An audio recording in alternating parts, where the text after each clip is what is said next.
Good morning and welcome to the Ask Weldon Show, episode 178. How to go pro, should you go pro, and happiness in life. That's what the show is about today. My name is Weldon. This is the Ask Weldon Show, and I'm an esports psychology trainer. Well, I'm a sports psychology trainer who works in esports, since that's not really a term. And I graduated in 2012 with my Master's of Science degree, Master's of Sports Science degree in sport and exercise psychology, because people have been asking that recently. And it was from University of Jyväskylä in Finland, and they had no tuition. And I discovered them because my wife was searching on Google, and she came in and said, "Hey, what about this place?" Because I've been searching for exercise psychology. My goal was to go and solve the diabetes crisis in the United States and help make it so that in 2025, I think a third of Americans, or a third of kids, are going to be like obese or have diabetes, type 2 diabetes. I forget what the statistic is, but they projected the growth rate and the trajectory, and they were like, holy cow, a quarter or a third of kids or adults or something. I don't remember what the statistic is now, but this was back in 2009. So it was like 9 years ago. And I was like, holy, that is freaky. Let me try to solve this health crisis. And so I was searching for exercise psychology. I found a school in Atlanta. I found Columbia University, which I applied to and got into. University of Minnesota, my home state. And then I applied to University of Jyväskylä in Finland because they didn't have tuition. And I thought, hey, this is cool. And there's also sports psychology, and it's a sports university. And it seems pretty famous in Europe, or at least in Finland, for being a sport university. That's where I ended up going. And I'm pretty happy because I got a Master's of Sports Science degree. So a lot of other places, it was either a Bachelor of Arts or a Master of Arts or Master's of Education, or something like that. So there wasn't a lot of scientific studies. And I don't have my license yet.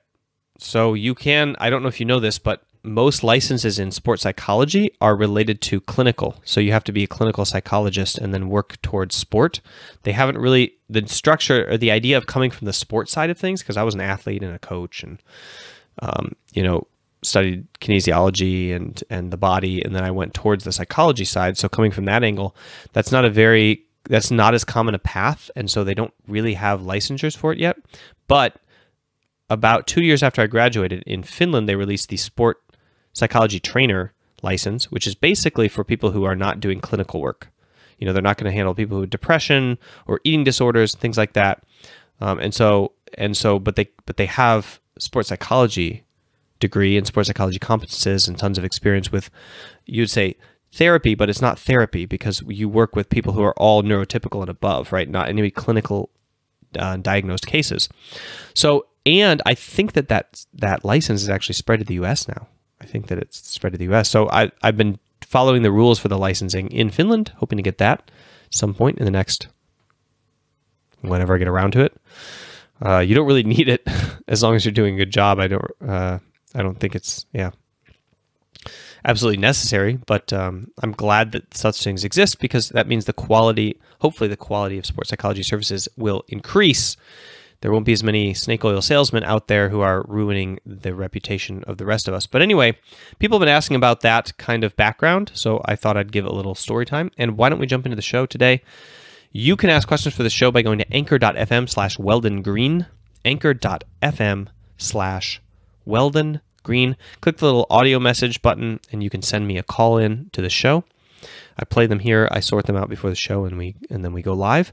And you can also check out the pre and post show stream on Twitch, twitch.tv/MindGamesWeldon. This is actually also being live streamed. Hello, Twitch. I'm sure you're there somewhere, but I'm focused on you guys on YouTube while I'm actually recording. So please come and ask questions for the show. They are the oxygen. They are the fuel that fuels the show. And I noticed we're getting low in the tank. We have enough to get through tomorrow. And then I hope that more of you call in. Let's dive into question number 1 about how to go pro. Hi, Weldon. So this question is about me aspiring to be a league pro player. This last couple of years, my rank has gone up to my peak at 400 LP Challenger, was like top 100 EOS, and it's gone down to like Master, Low Master, currently Low Master, and This has been due to me not prioritizing league because I've been focused on school right now. And after I'm done with this year of high school, I'm going to go to this esport college thing where I can focus on prioritize league finally.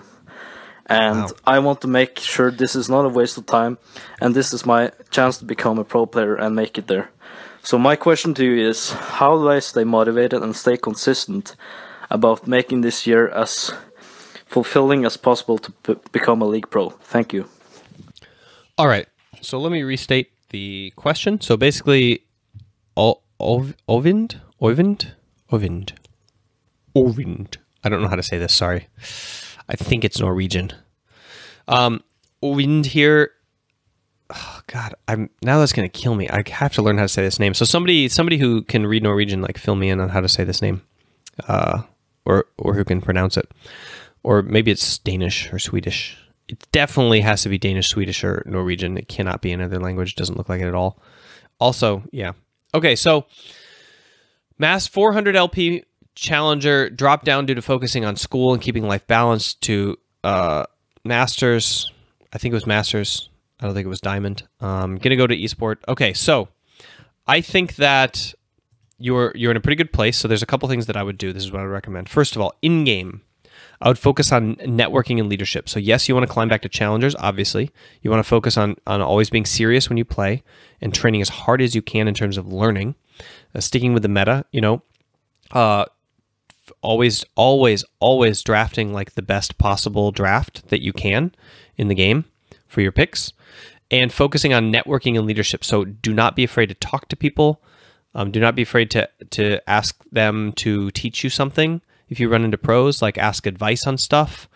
Do not be afraid to lead the team. Be vocal. Be out there. Have a personality. Something that can be remembered. You have to put your print on the game every game, so that you are building like a reputation essentially within the game itself. That is the best place to get noticed and scouted and recruited, is through basically playing with these players, these other pros, and being somebody that they enjoy having in their game. Okay, out of game, focus on identifying decision makers and how to get in front of them. So you got to look at all the orgs that you could possibly get recruited by, including challenger orgs, and you need to find the people who are decision makers. So 99% of the time, especially in EU, the other players are going to be the decision makers of who gets recruited and gets pulled out of Challenger and who gets hired, okay? Or who gets tryout. It's going to be the other players that are kind of helping the coach make that list. Sometimes it's going to be the manager.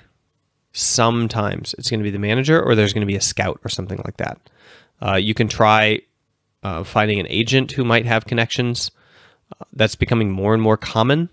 Is that these agents have specialize in basically collecting up a bunch of challenger players and selling them to pro teams. So they have a Skype book, and the pro teams just go to this person, and and get all the contacts. Essentially, you would say.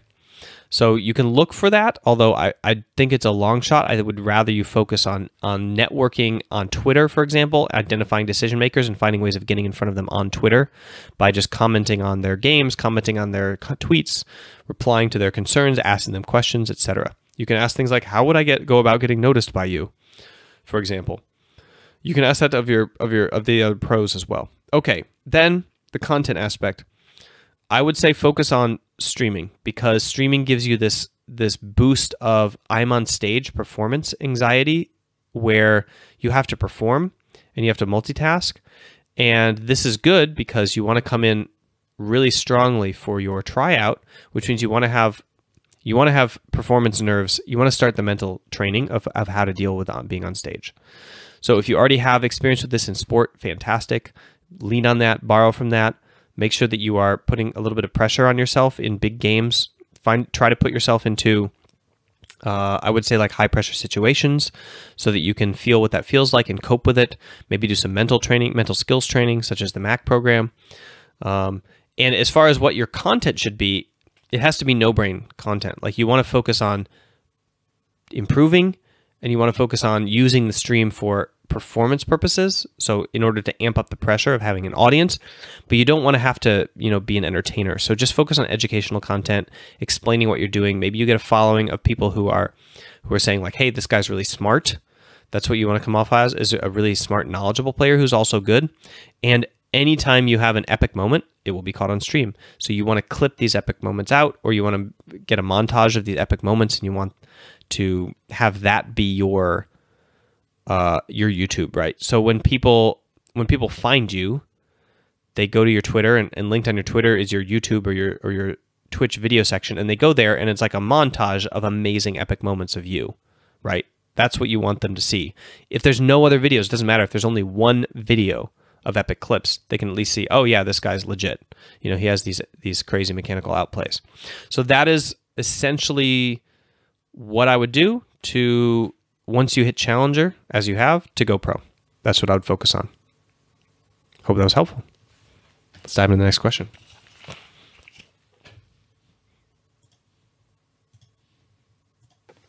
Hey Weldon, it's Finn. I'd like to hear your opinion on the following. After graduation from Gymnasium 2016, I went to New Zealand and worked full-time for some months, and currently I've been studying for medical university entry selection since December 2017. And my last exams will be in May or maybe even in July.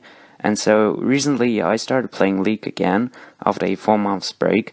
And I really love playing the game, but I feel like in my current situation it's a waste of time and energy. And so my problem is that I have no other hobbies other than League and calisthenics. And also because I was in New Zealand, I lost my friend group sort of. So currently I only do studying about 8 hours a day or maybe 10, and then sports and League. And sometimes, but more rarely, real-life meetups with 1 or 2 friends.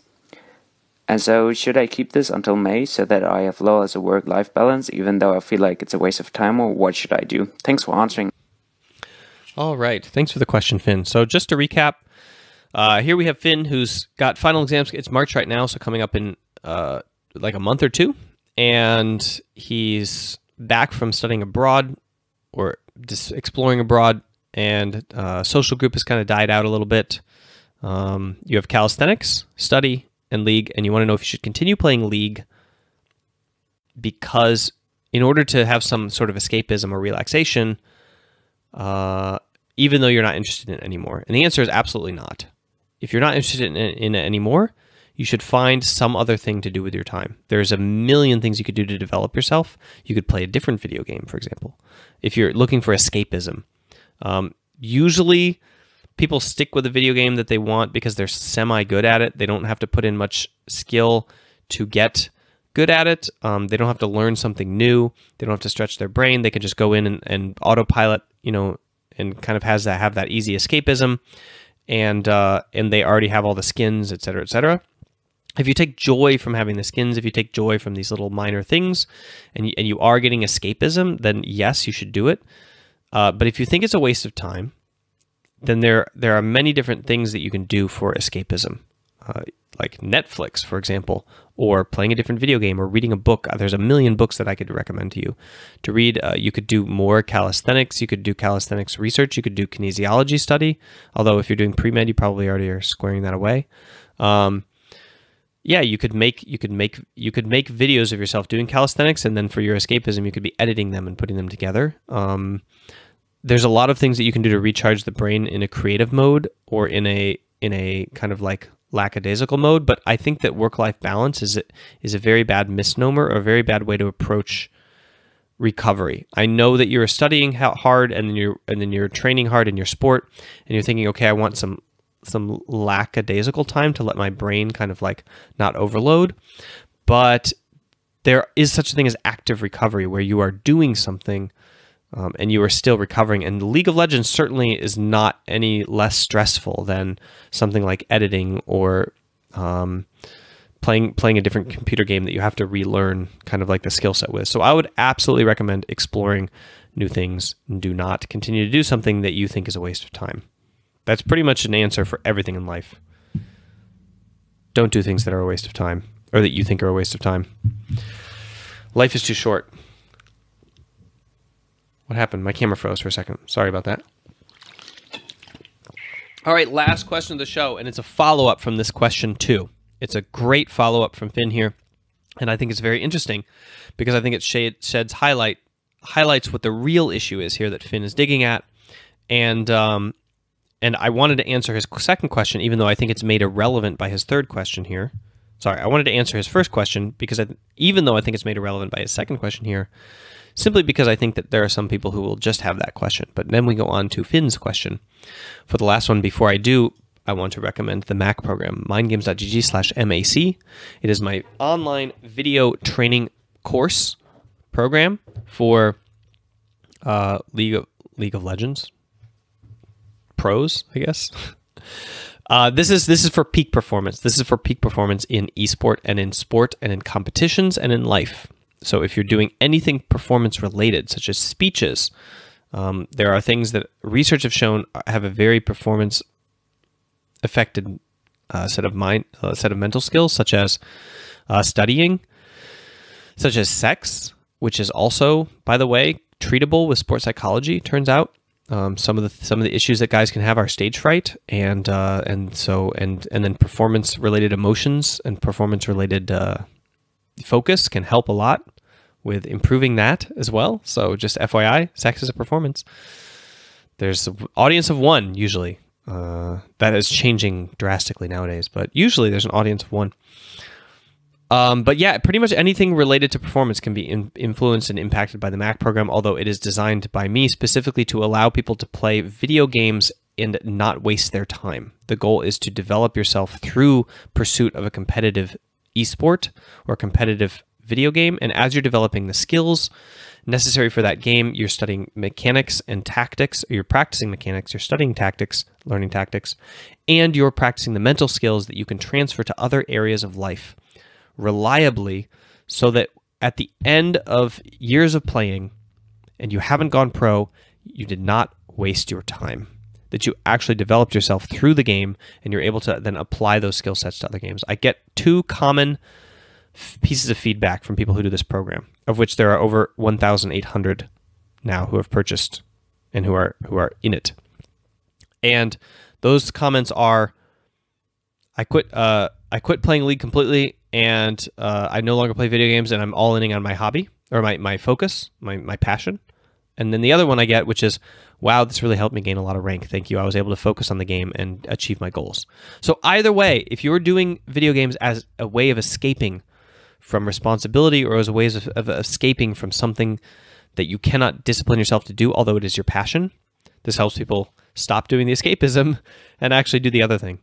And if you are not lying to yourself and you actually are serious about the game, it helps you get more focused and serious about the game and achieve your goals there. So that is the ambition of this program, is to allow people to train mental skills, essentially.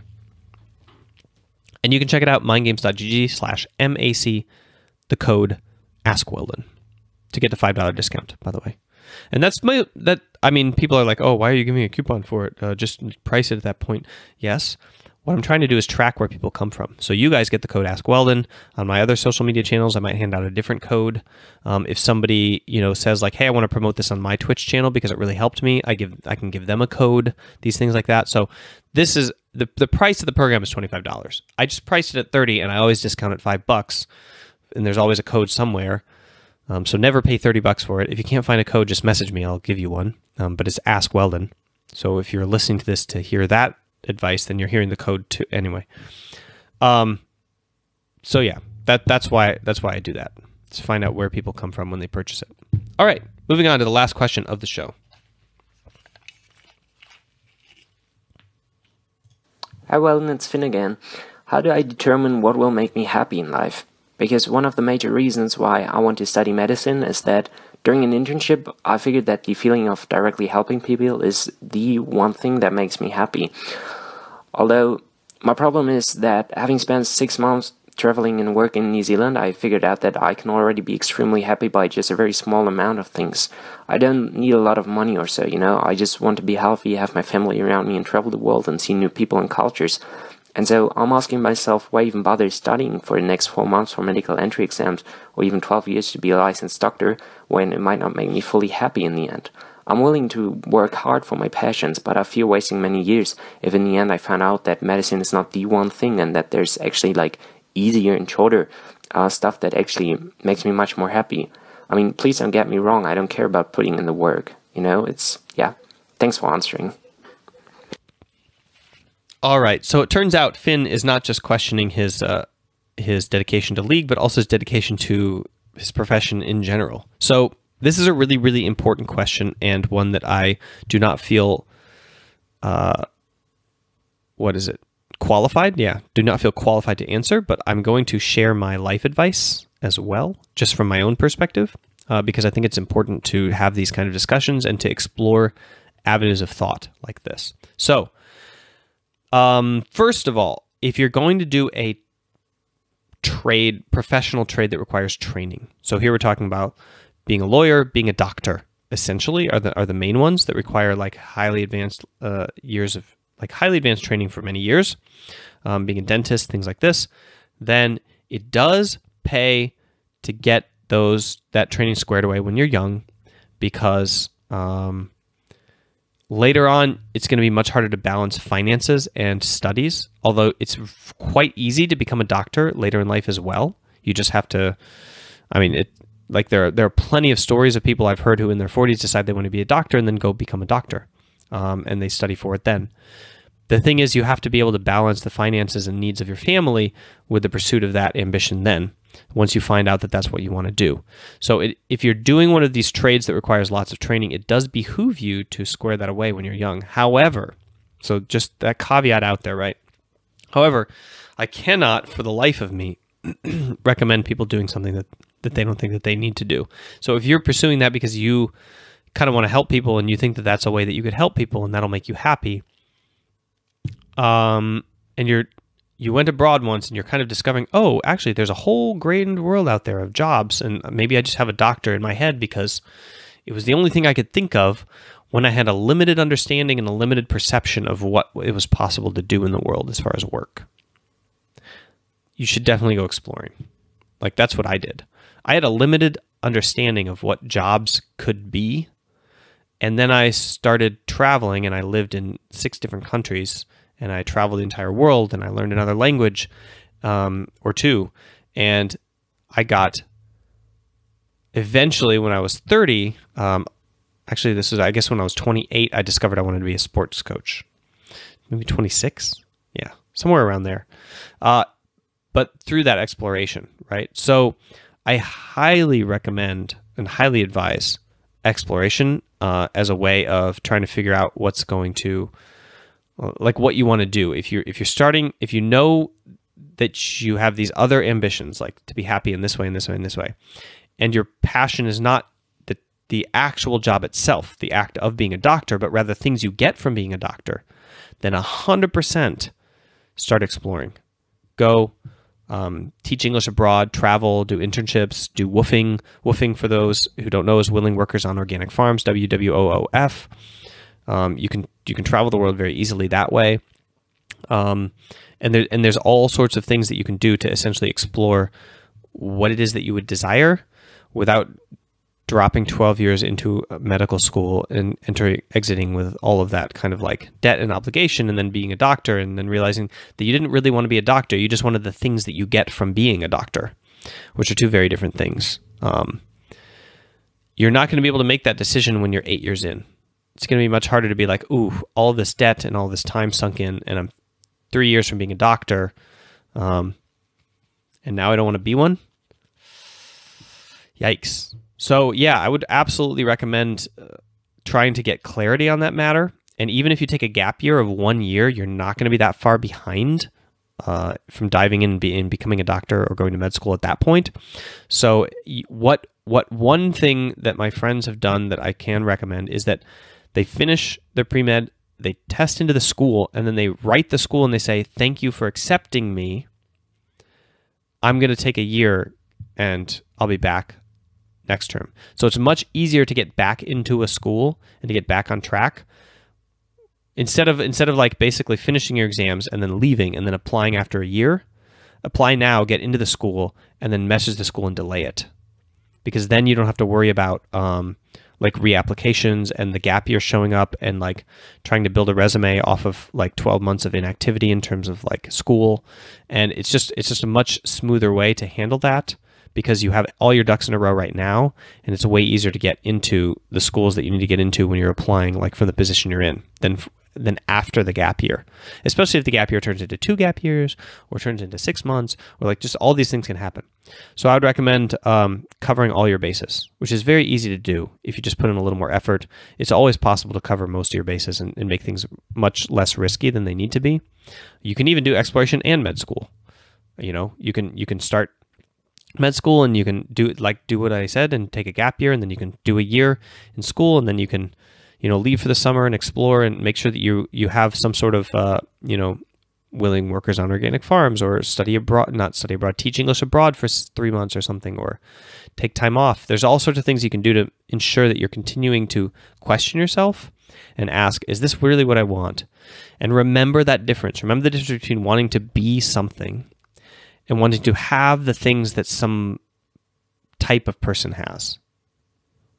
So if your happiness is correlated with wanting to be something, like I want to be a professor, I want to be a doctor, that's fine. That's amazing. Like, go for it, right?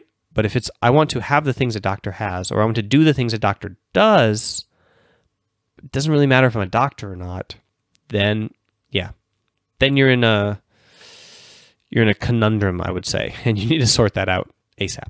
All right, that's the show for you today. Thanks for tuning in. Make sure to check out the Mac program, and I will see you guys on Twitch in a couple seconds or on YouTube tomorrow.